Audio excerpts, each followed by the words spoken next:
is Sumner Nelson, reporting in for this Human Rights Newscast. Now, I'm reporting human rights, what they are, and how we the public can protect them.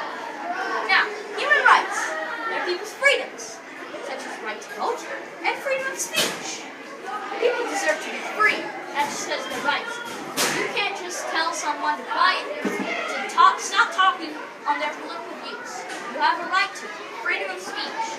In Chile, there was a human rights crisis. The government at the time was militia, or governed by the military, which was led by General Augusto Pinochet. Over 130,000 people disappeared during his rule.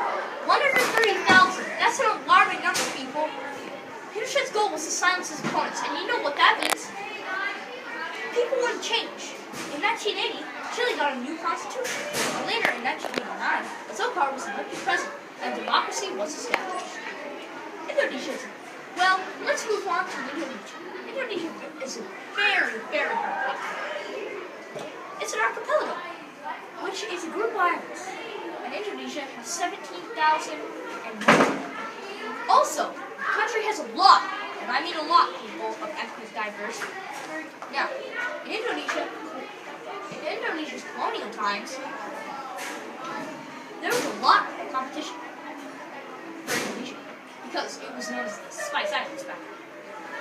But eventually, the Dutch conquered them and were very, very authoritarian, and controlled their trade, and gave the native Indonesians a very poor standard of living.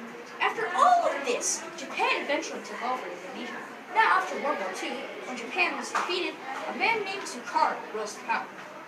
He broke apart democracy and was not a very nice person, and he was eventually overthrown.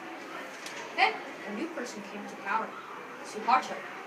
After the outset of Sukarno, Suharto rose to power.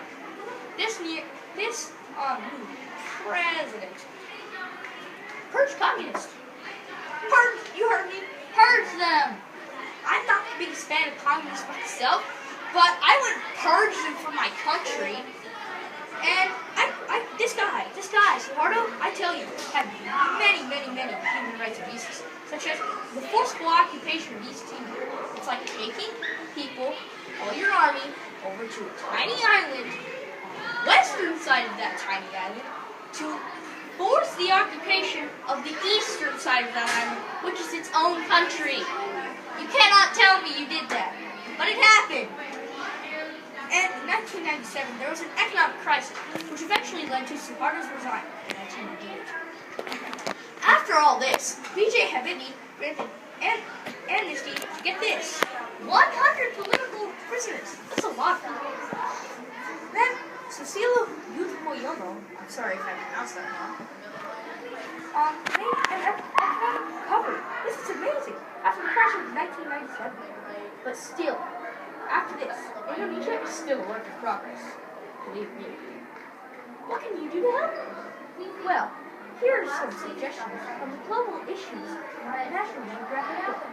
You can conduct a survey, asking people what are the most important human rights, and which one would they give up. Personally, I think the most important are freedom of speech and freedom of thought. Oh my God. But I would probably give up freedom of movement in my eyes, because it's the least important in my eyes, in my opinion.